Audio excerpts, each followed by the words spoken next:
Magandang araw sa inyong lahat mga idol. Mauday ni ako ang project. Medyo hapit-hapit na gyud siya na human. Gamay na lang kulang no. Makita naman gyud nato nga doon na railing. Nakatiles na ang haligi. Dayon ang kulang ani mga idol kanang bintana. Pero ang bintana ni paulahi lang gyud namo kay wala pa man gud na pintali. Mao nga paulahi na lang kay gusto namo nga ang bintana limpyo. Paulahi lang okay ra man na siya gud. Unahon lang namo og trabaho ng grills sa bintana o mga uban pang dana nga metalworks among unahon. So mao na ni siya update sa mo ang gitrabaho diri nga railings mga idol. Medyo dako-dako pa gyud amo ang hunatonon diri kay kuan pa man kanang napami sa railing. Ang kulang ani kanang sa grills. Ug mao ni update nako sa balay mga idol. Kailangan gud nga manilig ta, manglimpyo para makita nato nga bisag unsa pa na ka maot sa tong balay o usa pa na kailangan manilig ta kay diya nato makita ang ato ang kalimpyado. So mao na siya mga idol no, do na po ko'y bulak tiari, update na po ko sa kuang bulak diri nga bougainvillea. Mahilig po ko sa bougainvillea mga idol.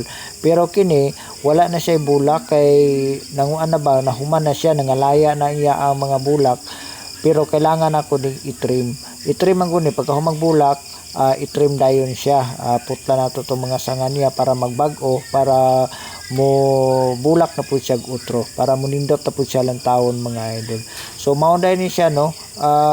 Mo rin guni ako ang routine dire mahapon, mabuntag, libot-libot na ako ang kuan balay.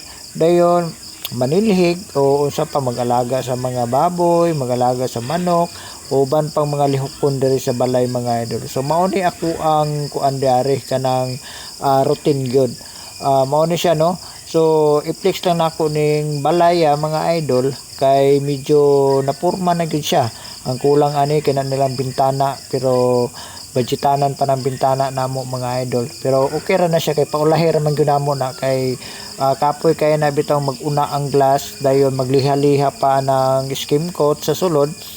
Mabuling kayo maabog kapuyan na kay tag trapo, mas maayo nang nalimpyo na ayha na mag-install og glass. So mao na siya update nako mga idol no, pero dito sa terrace der sa taas nahuman na gyud tawon siya og assemble na mo sa railings mga idol. So mao na siya design, final design na mo. Kung sa design diyan na mo po na design na mo diyan sa atubangan. So mao na siya update dari atong atuon dari sa likod kung sa iya ang purma. Mao na siya purma sa gilid mga idol. Nakita niyo na no, nindot ta kailang taon ang spiral na hagdan nga amo ang gibuhat diri mga idol o kanang railings. Okay na jud kayo, nindot na kayo sa kasakaan diya sa taas, magpahuway, magpahangin. So ana gyud nindot na gyud kayo siya mga idol no. Dayon mo ni siya diri sa likod. So nagamaan na mo og hagdanan sa likod kay medyo taas man kundi kay kining area medyo bakilid gamay. Mao na siya nga habog diri lang taon sa likod.